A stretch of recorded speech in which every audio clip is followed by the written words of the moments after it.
Hello everyone, welcome to PKR tech classes. दोस्तों, इस video में देखेंगे हम इलेक्ट्रीशियन से रिलेटेड कुछ क्वेश्चन एंड आंसर। ठीक है दोस्तों। और चूंकि ये फर्स्ट पार्ट है और एक पार्ट में 50 क्वेश्चन मैं लेके आऊँगा और टोटल ये होंगे आपके 5 पार्ट। तो ठीक है, लेकिन पांचवें पार्ट में दोस्तों कुछ कम क्वेश्चन हो गए, तो मतलब टोटल आपके 230 क्वेश्चन हैं। ठीक है, तो ये टोटल हम 5 पार्ट में कवर करेंगे और आपको ये सारे पार्ट जरूर देखने हैं यदि आप आईटीआई इलेक्ट्रीशियन से कर रहे हैं या फिर आपने कर चुके हैं, कोई गवर्नमेंट एग्जाम की तैयारी कर रहे हैं, जैसे मैं डीएमआरसी मेंटेनर की या पीपीसीएल टीजी2 या यूपीआरवीएनएल टीजी2 या फिर अदर किसी भी स्टेट लेवल का कोई भी टीजी2 का एग्ज़ाम है, यदि आप उसकी तैयारी कर रहे हैं तो ये वीडियो आपके लिए बहुत ही ज़्यादा इम्पोर्टेंट है। तो आपको ये वीडियो ज़रूर देखना है और इसके आने वाले जो भी 5 पार्ट हैं वो सारे के सारे देखने हैं। ठीक है दोस्तों, तो शुरू करते हैं आज का वीडियो। फर्स्ट क्वेश्चन है हमारा, जब 2 न्यूटन का एक फोर्स किसी वस्तु को 1 मीटर विस्थापित कर देता है तब किया गया कार्य क्या होता है। दोस्तों, जैसा कि आप सभी जानते हैं, वर्क डन इक्वल टू क्या होता है, एफ इंटू टी, मतलब फोर्स इंटू विस्थापन। तो इससे आप फॉर्मूले में वैल्यू रखेंगे, 2 इंटू 1 कितना आ जाएगा, 2 जूल। तो सही आंसर क्या हो जाएगा, ऑप्शन बी। नेक्स्ट है, पदार्थ के छोटे छोटे कण को क्या कहते हैं। जो पदार्थ का सबसे छोटा कण होता है उसको हम क्या बोलते हैं, अणु बोलते हैं, ठोस बोलते हैं, द्रव बोलते हैं या फिर गैस बोलते हैं। तो ये पदार्थ के छोटे कण होते हैं उनको क्या बोलते हैं हम, एटम बोलते हैं, अणु बोलते हैं। क्या बोलते हैं, अणु। नेक्स्ट है, प्रोटॉन इलेक्ट्रॉन से कितने गुना भारी होता है। प्रोटॉन इलेक्ट्रॉन से कितने गुना भारी होता है, 273 गुना भारी होता है, 723 गुना भारी होता है, 1372 या फिर 1845 गुना भारी होता है। तो कितने गुना भारी होता है, 1845 गुना भारी होता है। कितने गुना भारी होता है, 1845 गुना भारी होता है। दोस्तों, आपको सिंपल लग रहे होंगे क्वेश्चन, लेकिन जो यदि आप डिप्लोमा कर चुके हैं या बीटेक होल्डर तो आपको सिंपल लगेंगे क्वेश्चन, लेकिन ये क्या है, ये सारे के सारे क्वेश्चन आईटीआई वालों के लिए हैं और बहुत, ठीक है, बहुत ही ज़्यादा इंपॉर्टेंट है। तो इलेक्ट्रीशियन के लिए हैं तो सिंपल हैं, लेकिन यही क्वेश्चन, इसी तरीके के क्वेश्चन ही एग्जाम में पूछे जाते हैं। ठीक है, तो ये मत सोचिए सिंपल है, आपको ध्यान देना है। ट्रांजिस्टर में कितने सिरे होते हैं। तो ट्रांजिस्टर में कितने सिरे होते हैं दोस्तों, ट्रांजिस्टर का सिंबल आपने देखा होगा, एन पी एन पीएनपी होता है, पीएनपी और एनपीएन। ठीक है, तो कितने सिरे होते हैं, अमीटर, बायस, कलेक्टर। ठीक है, अमीटर, बेस, कलेक्टर या फिर एन पी एन, ये ट्रांजिस्टर होते हैं। तो कितने सिरे हो गए इसमें, 3 सिरे हो गए। कितने सिरे हो गए, 3 सिरे। नेक्स्ट, निम्नलिखित में से कौन ट्रांजिस्टर के सिरे हैं, एमीटर, कलेक्टर, बेस या फिर उपर्युक्त सभी। तो जैसा कि अभी मैंने जस्ट आपको बताया, ये तीनों के तीनों एमीटर के, सॉरी, ट्रांजिस्टर के सिरे होते हैं। तो सही आंसर क्या है, ऑल ऑफ दीज, सभी। नेक्स्ट है, हेक्सा ब्लेड, हेक्सा ब्लेड के दांतों का साइज प्रत्यक्षा क्या होता है, उसके पिच से संबंधित होता है। पिच को कैसे प्रतिनिधित्व किया जाता है, दांतों की संख्या हेक्साब्लेड की पूरी लंबाई के लिए होती है, प्रति 100 mm की लंबाई के लिए होती है, प्रति 25 mm की लंबाई के लिए होती है, प्रति 10 mm की लंबाई के लिए होती है। तो सही आंसर इसका प्रति 25 mm की लंबाई के लिए होती है। नेक्स्ट है, हैवी गेज कंट्यूट पाइप को काटने के लिए निम्नलिखित में से कौन सा हेक्साब्लेड का पिच उपयुक्त होता है, 1.8 mm, 1.4 mm, 1 mm या फिर 0.8 mm। तो इसके लिए कौन सा ब्लेड का यूज करते हैं हम, 1.0 mm का। नेक्स्ट है, सरफेस कंड्यूट वायरिंग में सैडल को निम्नलिखित में से किस अधिकतम अंतराल पर फिट करना चाहिए।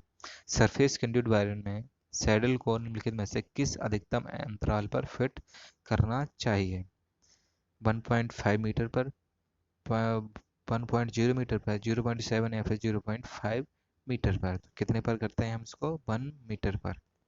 नेक्स्ट है, अर्थिंग के लिए कॉपर की रॉड इलेक्ट्रोडें कम से कम 12.5 mm व्यास की होनी चाहिए और स्टील या गैल्वेनाइज्ड आयरन की रॉड इलेक्ट्रॉन के लिए कम से कम कितना व्यास होना चाहिए, 18 mm, 16 mm, 12.5 mm या फिर 10 mm। तो इसका सही आंसर है हमारा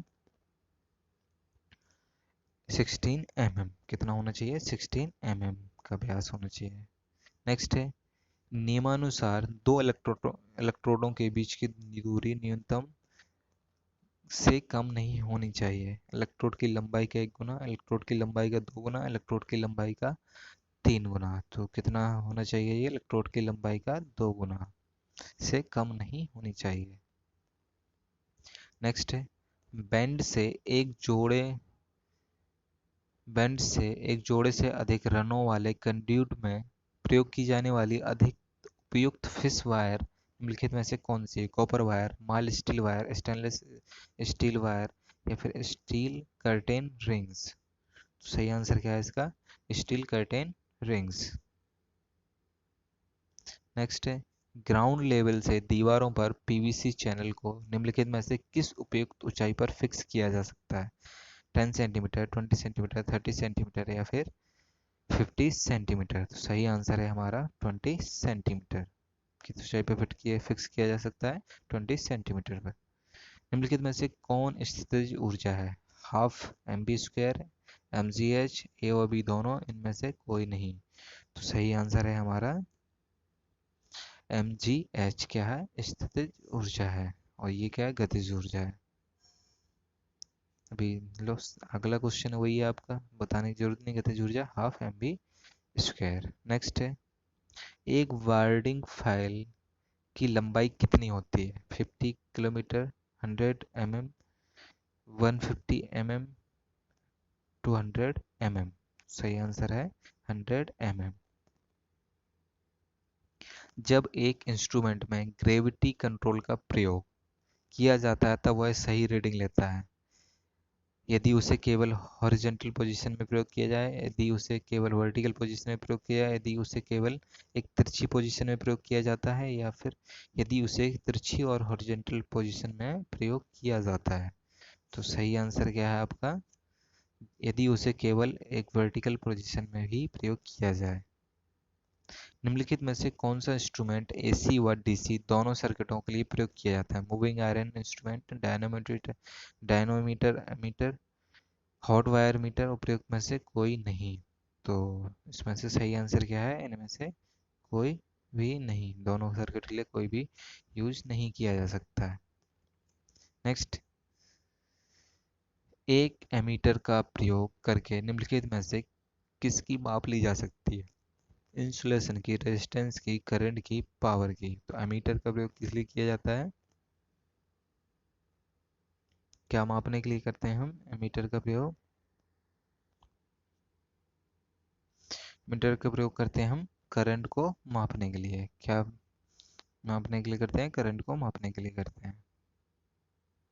नेक्स्ट है, पदार्थ के लिए निम्नलिखित में से क्या सत्य है जिसका कोई निश्चित भार हो, जो स्थान घेरता हो, या ए ए व बी दोनों सत्य हैं, या फिर उनमें से कोई भी नहीं। तो सही आंसर है आपका ए व बी दोनों सत्य हैं। नेक्स्ट, एक बैटरी की क्षमता को प्लेटों की संख्या और डैश के द्वारा निर्धारित किया जा सकता है। सेलों की संख्या, प्लेटों के आकार, प्लेटों की साइज, सेपरेटरों की संख्या। तो सही आंसर क्या है? प्लेटों के साइज, प्लेटों की संख्या और प्लेटों की साइज के द्वारा निर्धारित कर सकते हैं। नेक्स्ट है, एक 12 वोल्ट लेड एसिड बैटरी में होते हैं सीरीज में 3 सेल, सीरीज में 6 सेल, पैरेलल में 3 सेल, पैरेलल में 6 सेल। तो सही आंसर क्या है इसका? सीरीज में 6 सेल। कितने होते हैं इसमें? सीरीज में 6 सेल होते हैं। नेक्स्ट, एक पूर्णतः चार्ज हुई बैटरी को एक पूर्णतः चार्ज हुई बैटरी को बेंच चार्जर से अलग करते समय या वाहन के साथ फिट करते समय स्पार्क उत्पन्न नहीं होना चाहिए, क्योंकि सेलों से निकलने वाली गैस उच्च विस्फोट वाली होती है, बैटरी के अचानक डिस्चार्ज होने पर उत्पन्न हुई गैस कोरोसिव होती है, स्पार्क और गैस की प्रतिक्रिया से खतरनाक धुआं बनता है, स्पार्क के कारण बैटरी की पोलैरिटी विपरीत हो सकती है। तो सही आंसर क्या है इसका? सेलों से निकलने वाली गैस उच्च विस्फोट वाली होती है। एक मेंटेनेंस फ्री बैटरी में लेड एंटीमनी प्लेट ग्रेड होती है, लेड कैल्शियम प्लेट ग्रेड होती है, तेजाब नहीं होता है, पानी नहीं होता है। सही आंसर क्या है इसका? तेजाब नहीं होता है उसमें। नेक्स्ट है, सभी लोडों पर किस प्रकार का जनरेटर स्थिर वोल्टेज आउटपुट देता है? Level compound generator, commutator compound generator, differential compound generator या फिर सीरीज जनरेटर? सही आंसर क्या है इसका? Level compound generator. नेक्स्ट, एक डीसी जनरेटर में ब्रूस पोजीशन पर स्पार्किंग हो सकती है ओवर कम्यूटेशन के कारण, अंडर कम्यूटेशन के कारण, दोनों या फिर दोनों नहीं? तो सही आंसर क्या होगा आपका? ये होगा दोनों। किसके कारण होगा? दोनों के कारण। नेक्स्ट क्वेश्चन है, ऐसी डीसी मशीनें जो कि गंभीर वर्किंग कंडीशनों के अंतर्गत होती हैं के लिए इंसुलेशन टेस्ट के अंतराल पर करना चाहिए? एक सप्ताह, एक माह, 3 माह या फिर 6 माह? तो कितने अंतराल पर करना चाहिए? ये 1 माह के अंतराल पर करना चाहिए। नेक्स्ट है, जर्मेनियम क्या है? एक चालक है, एक अचालक है, अर्धचालक है, इनमें से कोई नहीं? दोस्तों ये क्या है? अर्धचालक है। जर्मेनियम क्या है? एक अर्धचालक है। नेक्स्ट है, किसी अर्धचालक में मेजॉरिटी होल्स मेजॉरिटी कैरियर में होते हैं? किस अर्धचालक में होल्स मेजॉरिटी कैरियर में होते हैं? पी में, एन में, पी एन में, इनमें से कोई नहीं? तो सही आंसर क्या होगा दोस्तों आपका? ये होगा पी टाइप। ठीक। नेक्स्ट है, निम्नलिखित में से स्विच का कौन एक प्रकार है? Tumbler switch, flush switch, light switch या फिर ये सभी? तो दोस्तों ये सभी एक प्रकार के स्विच हैं। प्रतिरोध नियम के लिए निम्नलिखित में से कौन पूर्ण सही है? रेजिस्टेंस का जो ओम का नियम होता है उसके लिए कौन सा सही है? R, R proportional to I, R proportional to 1 upon A, R, R equal to rho L upon A. सही आंसर क्या होगा आपका? R equal to rho L upon A. क्या एकदम सही है। नेक्स्ट है, यदि 100 ओम प्रतिरोध मान वाले 5 प्रतिरोध सीरीज में जुड़े हों तो टोटल रेजिस्टेंस क्या होगा दोस्तों? तो जैसा कि आप सभी जानते हैं, सीरीज के लिए आर इक्वलेंट इक्वल टू क्या होता है? R1 plus R2 plus R3। ठीक है, तो टोटल 5 है, तो 100 के हैं तो कितना हो जाएगा? 500 ओम। सही आंसर क्या होगा? Option B. एचपी तथा किलोवाट में क्या संबंध होता है? एचपी तथा किलोवाट में क्या संबंध होता है, हमें ये बताना है। 1 kilowatt equal to 1.34 H P, 1.34 kilowatt equal to 1 H P, 1 kilowatt equal to 32 H P, 32 kilowatt equal to 1 H P. तो सही आंसर क्या है आपका इसका? 1 kilowatt hour equal to 1.34 H P. Next, यदि 100 वाट मान के हीटर को 1 घंटा तक प्रयोग करें तो कितने यूनिट विद्युत खर्च होगी? 100 unit, 1000 unit, one sorry 1/100 unit या फिर 1 यूनिट? सही आंसर क्या होगा? 1 यूनिट। नेक्स्ट,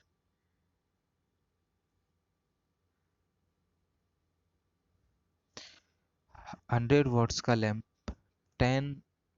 10 घंटे में कितनी यूनिट विद्युत खर्च करेगा? दोस्तों एकदम सिंपल है, किलोवाट आवर। ठीक है, तो आपको क्या करना है इसमें, जो वॉट है इंटू आवर, तो टोटल वोल्टेज कितना? 100 और टाइम कितना? 10, तो कितना हो जाएगा? 1000 वॉट। ठीक है, या फिर 1000 वॉट को हम क्या बोलते हैं? 1 यूनिट बोलते हैं। तो सही आंसर ऑप्शन ए हो जाएगा। एनालॉग यंत्र क्या होता है? राशि के मान को संकेत के रूप में दर्शाता है, राशि के मान को पूर्ण रूप में दर्शाना है, दोनों क्रिया सत्य हैं, इनमें से कोई नहीं? तो सही आंसर है आपका, राशि के मान को संकेतक संकेतक के रूप में दर्शाता है। नेक्स्ट, एनटीसी क्या है? एनटीसी क्या है? Negative temperature coefficient, negative temperature coefficient, negotiable temperature coefficient. तो एनटीसी क्या है आपका? ये है नेगेटिव टेम्परेचर कोफिशिएंट। नेक्स्ट है, एफईटी क्या है? FET effect transistor, field effect transistor, field razor transistor, इनमें से कोई नहीं? तो एफईटी है आपका फील्ड इफेक्ट ट्रांजिस्टर है। एफईटी क्या है? फील्ड इफेक्ट ट्रांजिस्टर है। नेक्स्ट है, किसी अर्धचालक में इलेक्ट्रॉन्स मेजॉरिटी कैरियर में होते हैं? किस अर्धचालक में इलेक्ट्रॉन्स मेजॉरिटी कैरियर्स में होते हैं? तो किस में होते हैं इलेक्ट्रॉन्स मेजॉरिटी कैरियर्स में? ये होते हैं आपके एन टाइप में। दोस्तों होल्स किस में होते हैं? पी टाइप में। अभी ये क्वेश्चन आया था पहले। नेक्स्ट क्वेश्चन है, डिस्चार्ज बैटरी का अधिकतम सॉरी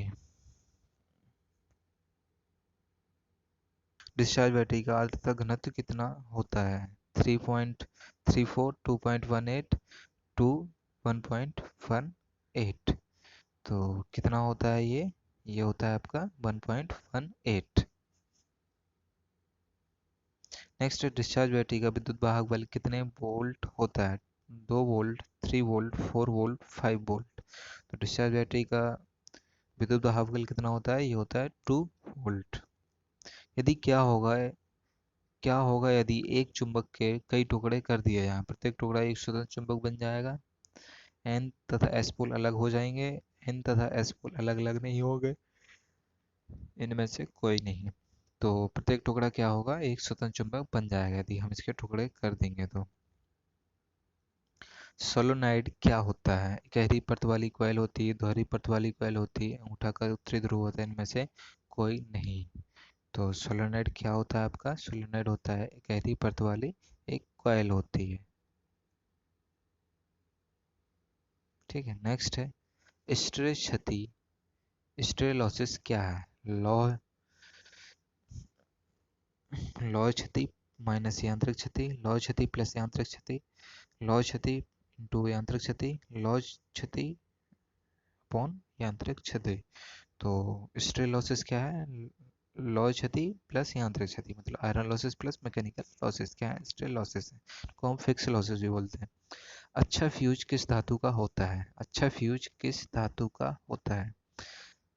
37% शीशा, 67% टिन, 37% टिन, 67% सॉरी 63% शीशा होता है, 20% शीशा होता है, 80% टिन होता है, फिर 20% टिन या फिर 80% शीशा होता है। तो इसमें क्या होता है? 37% शीशा होता है, 63% टिन होता है। पृथ्वी का प्रतिरोध कितना होता है? तो पृथ्वी का रेजिस्टेंस कितना होता है? 30 ओम सेंटीमीटर, 50 ओम सॉरी 300 ओम सेंटीमीटर, 50 ओम सेंटीमीटर, सॉरी 300 ओम सेंटीमीटर, 500 ओम सेंटीमीटर, 30 ओम सेंटीमीटर या फिर 3000 ओम सेंटीमीटर। तो पृथ्वी का प्रतिरोध कितना होता है? लगभग लगभग ये होता है आपका 3000 ओम सेंटीमीटर। नेक्स्ट है, अर्थ में नमक, कोयला एवं जल क्यों डाला जाता है? आसपास की सूक्ष्म भूमि को शुष्क रखने के लिए, कीड़ा न लगने के लिए, करंट न लगने के लिए, या फिर आसपास की भूमि को नम रहने के लिए? तो सही आंसर क्या है? आसपास की भूमि को नम रहने के लिए। नेक्स्ट है, दो पॉइंटों के बीच करंट को बनाए रखने के लिए निम्नलिखित में से किससे बनाए रखना आवश्यक होता है? Amperage, voltage, potential difference, resistance. तो सही आंसर है हमारा पोटेंशियल डिफरेंस को बनाए रखना आवश्यक होता है। नेक्स्ट है, लेड एसिड सेलों का प्रयोग किया जाता है ऑटोमोबाइल में, कार्ट्रिज घड़ियों में, पोर्टेबल रेडियो रिसीवर में, फिर प्रयुक्त सभी में। तो लेड एसिड सेल का प्रयोग कहाँ की पर करते हैं हम? ऑटोमोबाइल सेक्टर में। नेक्स्ट है, एक पूर्णतः चार्ज किए हुए लेड एसिड सेल का नॉमिनल वोल्टेज कितना होता है? 1.1 वोल्टेज, 2.2 वोल्टेज, 1.5 वोल्टेज, 3.0 वोल्टेज। तो सही आंसर है 2.2 वोल्ट। नेक्स्ट है, जब एक सेकेंडरी सेल लोड को करंट सप्लाई कर रहा है तब इसको हम क्या कहते हैं? Loading current. लोडिंग कर रहा है, चार्जिंग कर रहा है, डिस्चार्जिंग कर रहा है, अनलोडिंग कर रहा है, इसको हम क्या बोलते हैं? डिस्चार्जिंग कर रहा है। तो दोस्तों ये थे 50 क्वेश्चन। ठीक है, आई होप ये वीडियो आपको पसंद आया होगा, और यदि पसंद आया तो लाइक करिए, शेयर करिए और चैनल को सब्सक्राइब जरूर कर लीजिए। सब्सक्राइब इसलिए करिए क्योंकि अभी इसके 4 पार्ट और आने बाकी हैं। ठीक है दोस्तों, यदि आप सब्सक्राइब नहीं करें तो आपको उनकी नोटिफिकेशन कैसे मिलेगी? ठीक है, तो आपको सब्सक्राइब करना है, बेल आइकन पर भी क्लिक करना है ताकि आने वाले जितने भी वीडियो हों उन सब की नोटिफिकेशन आपको मिल जाए। तो thank you for watching, have a great day.